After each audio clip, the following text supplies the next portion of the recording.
الحمد لله نحمده ونستعينه ونستغفره ونؤمن به ونتوكل عليه ونعوذ بالله من شرور أنفسنا ومن سيئات أعمالنا من يهده الله فلا مضل له ومن يضلله فلا هادي له ونشهد أن لا إله إلا الله وحده لا شريك له ونشهد أن سيدنا وسندنا ونبينا ومولانا محمدا عبده ورسوله أما بعد فأعوذ بالله من الشيطان الرجيم بسم الله الرحمن الرحيم يا أيها الذين آمنوا كتب عليكم الصيام كما كتب على الذين من قبلكم لعلكم تتقون وقال النبي صلى الله عليه وسلم قال الله تبارك وتعالى كل عمل ابن آدم له إلا الصيام فإنه لي وأنا أجزي به أو كما قال عليه الصلاة والتسليم رب اشرح لي صدري ويسر لي أمري واحلل عقدة من لساني يفقه قولي اللهم صل على محمد النبي الأمي وعلى آله وسلم تسلیما۔ کھیتیاں سرسبز ہیں تیری غذا کے واسطے، کھیتیاں سرسبز ہیں تیری غذا کے واسطے، چاند سورج اور ستارے ہیں ضیاء کے واسطے، بحر و بر شمس و قمر ہما و شما کے واسطے، بحر و بر شمس و قمر ہما و شما کے واسطے، یہ جہاں تیرے لیے ہے اور تو خدا کے واسطے۔ معزز سامعین کرام، میرے واجب التکریم بزرگوں، اللہ کا کرم ہوا، اللہ کا فضل ہوا کہ اللہ رب العزت نے ہمیں جمعہ کی نماز پڑھنے کے واسطے سے یہاں آنے کی، بیٹھنے کی، سننے سنانے کی توفیق عطا فرمائی، اور مزید اللہ کا کرم یہ ہوا، اور اللہ کے کرم کو دیکھیے کہ اللہ کے نبی کا فرمان بھی ہے کہ سید الشہور رمضان، کہ تمام مہینوں کا سردار رمضان المبارک کا مہینہ ہے، اور جمعہ کے بارے میں بھی کہا گیا یوم الجمعۃ سید الایام، یعنی تمام دنوں کا سردار جمعہ کا دن ہے۔ تو آج دو سردار جمع ہو گئے، ایک رمضان المبارک کا مہینہ تمام مہینوں کا سردار، اور ایک جمعہ کا دن تمام دنوں کا سردار۔ اللہ رب العزت ہمیں اور آپ کو رمضان المبارک کی قدر دانی کی توفیق عطا فرمائے۔ دوستو، اللہ تبارک و تعالی اپنے بندوں کو اپنی نعمتیں یاد دلا کر اپنی طرف متوجہ کرنا چاہتا ہے۔ آپ دیکھ لیجئے، غیر رمضان میں، رمضان کے علاوہ میں مسجدوں میں اتنی بھیڑ نہیں ہوتی، لیکن رمضان کے اندر مسجدوں میں جگہ کم پڑ جاتی ہے، صفیں کم پڑ جاتی ہیں، مسجدیں کھچا کھچ بھر جاتی ہیں۔ تو یہ رمضان المبارک کا مہینہ ہے، اللہ کی نعمت ہے کہ اللہ رب العزت اس نعمت کو بندوں کو دے کر کے اپنی طرف متوجہ کرنا چاہتا ہے، اپنی طرف بلانا چاہتا ہے، اور انسان کو یہ بات یاد دلانا چاہتا ہے کہ اے انسان، تیری زندگی کا مقصد کیا ہے؟ ان الدنیا خلقت لکم وانکم خلقتم للآخرہ، کہ یہ ساری کی ساری دنیا کی رونق، دنیا کی چمک، دنیا کی دمک، دنیا کی زیبائشیں اور دنیا کی رنگینیاں، اے انسان، یہ ساری کی ساری تیرے لیے بنائی گئی اور تجھ کو آخرت کے لیے بنایا گیا ہے۔ انسان کو اپنے پیدائشی مقصد کو پہچاننا چاہیے اور دنیا کے جھمیلوں میں، دنیا کی رنگینیوں میں اور دنیا کے چکروں میں نہ پڑنا چاہیے۔ بڑا پیارا شعر ہے اور اس شعر کا مصداق بن جانا چاہیے کہ دنیا میں تو ہوں، دنیا کا طلبگار نہیں ہوں، دنیا میں تو ہوں، دنیا کا طلبگار نہیں ہوں، بازار سے گزرتا ہوں مگر خریدار نہیں ہوں۔ یہ مومن اور سچے پکے مومن کی یہ پہچان ہوتی ہے کہ وہ دنیا میں تو ہوتا ہے لیکن دنیا کا طلبگار نہیں ہوتا۔ وہ جینے کے وقت، سانس لینے کے وقت اپنی ضرورت کو پوری کرتا ہے۔ وہ دنیا میں بالکل اپنے آپ کو، اللہ کو بھول کر کے، اس کے کیا حکم ہیں، اس کے کیا احکام ہیں، اس کو بھول کر کے وہ دنیا کے چکروں میں نہیں پڑتا ہے۔ دنیا مومن کے لیے، مومن دنیا کے لیے نہیں ہے۔ بندگی اسی کو کہتے ہیں کہ انسان اپنے آقا کے حکم کے مطابق اپنی زندگی گزار رہا ہو۔ ابھی رمضان کا مہینہ آیا ہے، اسے بندگی نہیں کہتے میرے دوستو۔ بندگی تو اسے کہتے ہیں کہ انسان اپنی زندگی، ساری کی ساری زندگی اللہ کی عبادت میں اور اللہ کے حکم کے مطابق گزار رہا ہو۔ اس کو اصل عبادت اور بندگی کہتے ہیں کہ بندہ اپنی مرضی کو مولا کی مرضی میں گم کر چکا ہو۔ یہ اصل بندگی ہے۔ ارشاد ربانی ہے وَمَا خَلَقْتُ الْجِنَّ وَالْإِنسَ إِلَّا لِيَعْبُدُونِ کہ اللہ نے انسان اور جنات کو جو پیدا کیا ہے نا، محض اپنی ہی عبادت کے لیے پیدا کیا ہے، اپنی ہی ریاضت کے لیے پیدا کیا ہے۔ تو گویا انسان کا مقصد زندگی، یعنی زندگی کا مقصد اللہ رب العزت کی بندگی ہے کہ زندگی کے ہر شعبے کے اندر، زندگی کے ہر جز کے اندر اللہ اور اس کے رسول صلی اللہ علیہ وسلم کے حکم، ایک ایک حکم اور ایک ایک سنت اس کی زندگی کے اندر پیوست ہو جائے، راسخ ہو جائے۔ ابھی خطبے کے اندر میں نے قرآن کریم کی جو آیت تلاوت کی ہے، اس کا حکم بھی میرے دوستو اللہ رب العزت کے ایک حکم کے ساتھ ہے۔ اس کا تعلق بھی، اس کا ربط بھی، اس کا کنیکشن بھی اللہ کے ایک حکم کے ساتھ ہے، اور وہ حکم اتنا اہم ہے، اتنا اہم ہے، اتنی اہمیت کا حامل ہے وہ حکم کہ حضرت آدم علیہ السلام سے لے کر آج تک برابر چلا آ رہا ہے وہ، اور یہ شرف بھی اس عبادت کو حاصل ہے کہ دنیا کے اندر جتنے بھی مذاہب ہیں، خواہ وہ آسمانی مذاہب ہو یا انسان کے اپنے بنائے ہوئے مذاہب ہو، خود ساختہ ہو، ہر ایک مذہب کے اندر کسی نہ کسی شکل میں اس کا وجود ملتا ہے، اور وہ ہے روزہ۔ عزیزان گرامی، غور و فکر کرنے سے معلوم ہوتا ہے کہ رمضان المبارک کا مہینہ کتنا بابرکت اور عظمت والا مہینہ ہے کہ اسی مہینے کے اندر اللہ رب العزت نے قرآن کریم کو نازل کیا۔ شہر رمضان الذی انزل فیہ القرآن ھدی للناس وبینات من الھدی والفرقان۔ قرآن کریم کا رمضان کے ساتھ ایک گہرا نسبت ہے، ایک گہرا تعلق ہے کہ اس مہینے کے اندر اللہ رب العزت نے اپنا سب سے پوتر اور سب سے پاکیزہ مقدس کتاب کو نازل کیا۔ وہ کتاب جو پہلی تمام کتابوں کو منسوخ کرنے والی کلام ہے، منسوخ کرنے والا کلام ہے۔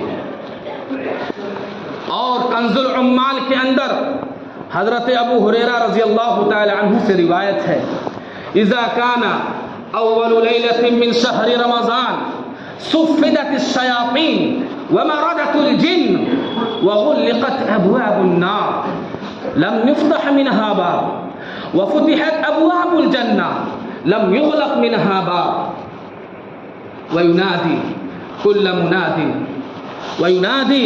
كل مناد يا باغي الخير اقبل يا باغي الشر اقصر وَلِلَّهِ اُتَقَاءً مِّنَ النَّارِ وَذَلِكَ كُلَّ لَيْلَةٍ کہ جب رمضان المبارک کا مہینہ شروع ہوتا ہے تو رمضان المبارک کی ہی پہلی رات کو اللہ یہ کام ضرور کرتا ہے کہ سرکش جنات اور شیاطین کو اللہ رب العزت قید کر دیتے ہیں، بند کر دیتے ہیں، اور جہنم کے دروازوں کو بند کر دیا جاتا ہے. لم یفتح منہا باب، پھر ان میں سے کسی دروازے کو کھولا نہیں جاتا. سبحان اللہ.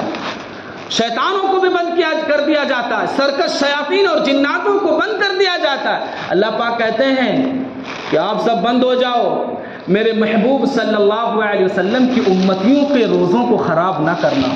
سبحان اللہ. اس کے بعد جنت کے تمام دروازے کھول دیے جاتے ہیں. لم یغلق منہا باب، ان میں سے کسی دروازے کو بند نہیں کیا جاتا. اور ایک ندا دینے والا فرشتہ ندا کرتا ہے ہر رات. رمضان المبارک کے مہینے، جو مہینے پورے 30 دن کے، ہر رات یہ فرشتہ ندا لگاتا ہے. یا باغی الخیر اقبل، یا باغی الخیر ابتغاء سے ہے کہ اے بھلائی کے متلاشی، اے نیکی کے متلاشی آگے بڑھ. ویا باغی الشر اقصر، اور اے شر کے متلاشی، اے برائی کے متلاشی ذرا تھم جا، تھم جا. وللہ اتقاء من النار، اور اللہ رب العزت جہنم سے تمام جہنمیوں کی مغفرت کر دیتا ہے. اور یہ سلسلہ رمضان کی ہر رات میں ہوتا رہتا ہے.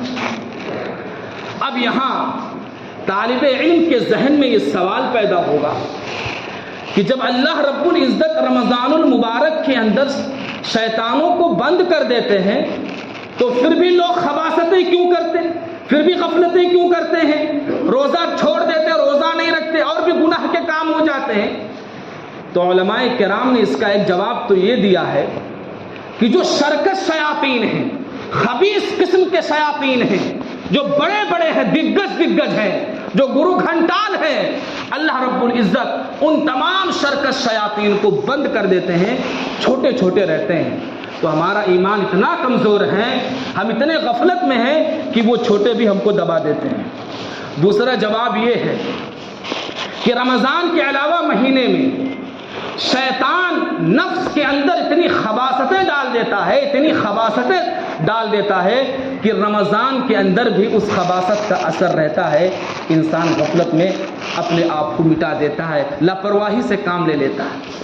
اور سب سے پیاری مثال اس کی یہ ہے میرے دوستو کہ جس طرح آپ لوہے کو بھٹی میں ڈالو تو سرخ ہو جاتا ہے، تو وہ منٹوں میں 1-2 گھنٹے میں ٹھنڈا نہیں ہوتا. تو شیطان بھی انسان کو گناہوں کی بھٹی میں اتنا گرم کر دیتا ہے، اتنا گرم کر دیتا ہے کہ رمضان کے اندر بھی اس کی گرمی باقی رہتی ہے، اس کی گرمی باقی رہتی ہے. تو میرے دوست اور بزرگوں، یہ رمضان المبارک کا مہینہ ہے. سخاوت کا اہتمام کریں، عبادت کا اہتمام کریں، تلاوت کا اہتمام کریں کہ اللہ رب العزت اس مہینے کے اندر اعمال کے اجر کو بڑھا دیتا ہے. تاجر حضرات سمجھتے ہیں کہ جب سیزن کا موسم آتا ہے، کمائی کا موسم آتا ہے، تو وہ سمجھتے ہیں کہ یہ کمائی کا موسم ہے، اس میں منافع زیادہ ہوں گے، پروفٹ زیادہ ہوگا. تو یہ بھی میرے دوستو رمضان المبارک کا مہینہ کمائی کا مہینہ ہے، نیکیوں کے لوٹنے کا مہینہ ہے. اللہ رب العزت بونس میں ہمارے اعمال کے اجر کو بڑھا دیتے ہیں.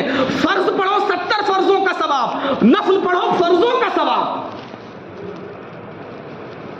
میرے دوستو اور بزرگوں، اور خداوند کریم کی طرف سے ایک فرشتہ اعلان بھی کرتا ہے ہر رات کو، ہے کوئی روزی طلب کرنے والا آئے تو صحیح، اس کی روزی میں کشادگی پیدا کی جائے. آئے کوئی بیمار، کوئی تنگ دست مفلوق الحال شخص، وہ آئے تو صحیح، اس کی پریشانی کو دور کیا جائے. خداوند کریم میرے دوستو بے شمار گنہگاروں کی مغفرت کر، وہ تو اللہ کی ذات بہانے تلاش کرتی ہے معاف کرنے کے لیے. حضرت ابن عباس رضی اللہ تعالی عنہ سے منقول ہے کہ اللہ کے رسول صلی اللہ علیہ وسلم نے ارشاد فرمایا کہ اللہ تبارک و تعالی ماہ رمضان میں، رمضان کے مہینے میں ہر دن افطار کے وقت، ابھی ہم شام میں افطار کریں گے نا، شام میں افطار کے وقت ہر ماہ رمضان میں ہر دن 10 لاکھ گنہگاروں کو 10 لاکھ گنہگاروں کو جہنم کی آگ سے بری فرما دیتے ہیں. اور وہ سب کے سب وہ ہوتے ہیں جن پر جہنم واجب اور لازم ہو چکی ہوتی ہے. اور رمضان کے آخری روز پورے رمضان میں معاف ہونے والوں کی بقدر لوگوں کی مغفرت کر دیتے ہیں۔ بہت کم اعمال ہیں میرے دوستو، بہت کم اعمال میں اتنی بڑی فضیلت سنائی گئی ہے۔ اللہ کے رسول صلی اللہ علیہ وسلم کا فرمان ہے، من صام رمضان ایمانا و احتسابا غفر له ما تقدم من ذنبه وفي روایت وما تأخر، کہ جو شخص ایمان کی حالت میں ثواب کی نیت سے رمضان المبارک کے روزے رکھے تو اس کے پچھلے تمام گناہ معاف کر دیے جاتے ہیں۔ ایک دوسری روایت کے اندر ہے کہ اس کے اگلے پچھلے تمام گناہ معاف کر دیے جاتے ہیں۔ اتنی بڑی فضیلت کسی اور اعمال کے اندر سنائی نہیں گئی۔ اللہ کے رسول صلی اللہ علیہ وسلم نے ایک موقع پر تو ارشاد فرمایا کہ سید الشہور رمضان، کہ رمضان المبارک کا مہینہ تمام مہینوں کا سردار ہے۔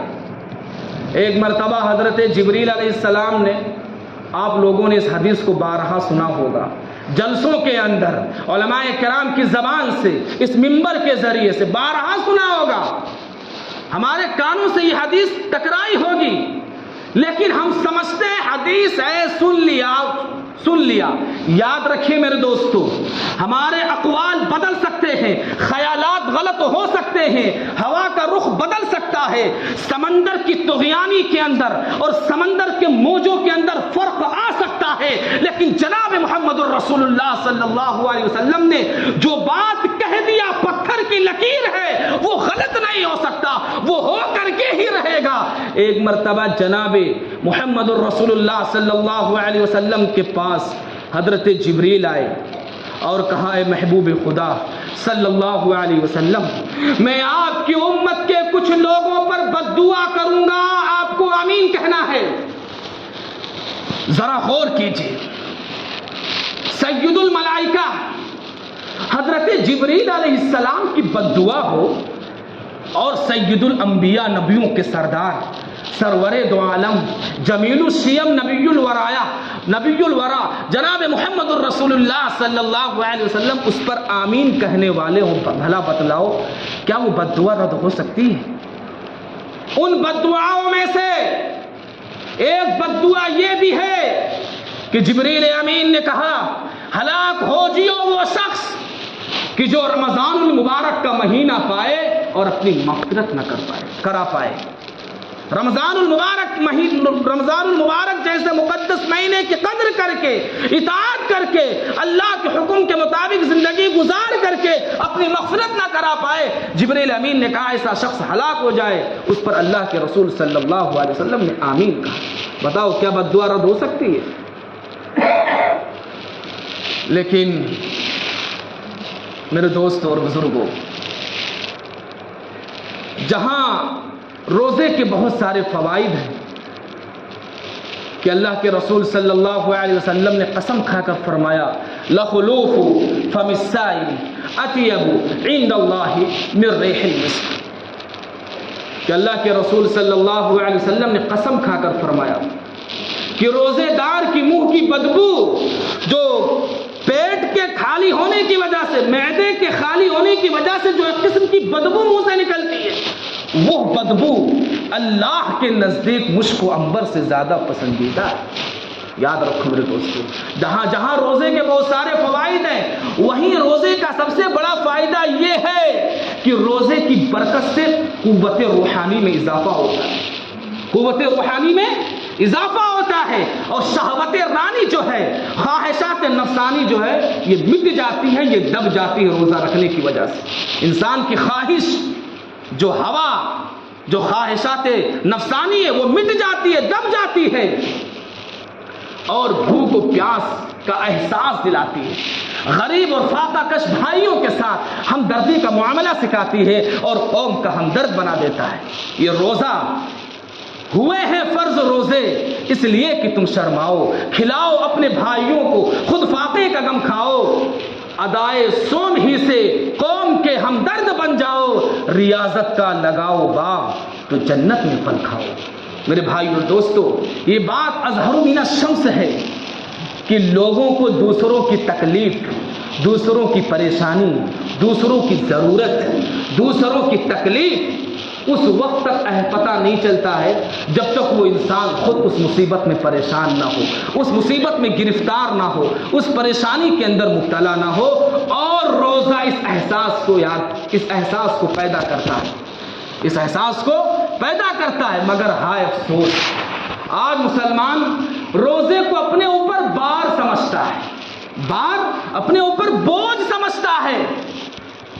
لوگوں یاد رکھو، جو آدمی ایمان کے کسی رکن کو بھی اس بات کو ذہن نشین کر لینا، ذہن کے اندر اس بات کو بٹھا لینا کہ جو آدمی بھی ایمان کے کسی ایک ادنا سے رکن کو بھی حقیر سمجھتا ہے، اس کا مذاق اڑاتا ہے، مثال کے طور پر یہ کہتا ہے کہ روزہ وہ رکھے یار کہ جس کے گھر میں اناج نہ ہو، جس کے گھر میں کھانے پینے کی چیزیں نہ ہو، جس کے گھر میں کھانے پینے کی اشیاء نہ ہو، روزہ وہ رکھے۔ یاد رکھو، اس نے کفر کیا، وہ اسلام سے خارج ہو گیا، اس کا دین سے دور دور تک کوئی رشتہ نہیں ہے۔ مسلمانوں، تمہارا جوش ایمانی کہاں دفن ہو گیا؟ تمہاری غیرت و حمیت کو کس نے لوٹ لیا؟ دین اسلام لٹتا جا رہا ہے اور تم اس کا مذاق اڑاتے جا رہے ہو۔ تمہیں ہوش کب آئے گا؟ احساس کب پیدا ہوگا؟ ارے ایک وقت تھا، ایک زمانہ تھا کہ صحابہ کرام کی وہ ایمانی حرارت ان کے دلوں کے اندر راسخ تھی کہ جب اللہ کے رسول صلی اللہ علیہ وسلم نے اعلان کیا کہ مسلمان عاشورہ کے دن کا روزہ رکھیں، تو اسی دن سے مسلمان عاشورہ کے دن کا روزہ رکھنا شروع کر دیے۔ اور صحابہ کرام کا یہ ایمانی جذبہ تھا، یہ ایمانی غیرت تھی، یہ ایمانی چنگاری تھی، یہ ایمانی ولولہ تھا کہ دودھ پیتے بچوں سے بھی روزہ رکھواتے تھے، دودھ پیتے بچوں سے، شیر خوار بچوں سے بھی روزہ رکھواتے تھے۔ اور جب وہ بھوک اور پیاس کی وجہ سے روتے، چلاتے، بلبلاتے، چلملاتے، تو روئی کے کھلونے سے ان کو کھلایا کرتے تھے، یہاں تک کہ افطار کا وقت آ جاتا۔ یہ صحابہ کے چھوٹے بچوں کا حال ہے۔ وہ ایمانی ولولہ تھا، ایمانی جذبہ تھا، لیکن آج ذرا ذرا سے بہانوں پر روزے کو ترک کیا جا رہا ہے۔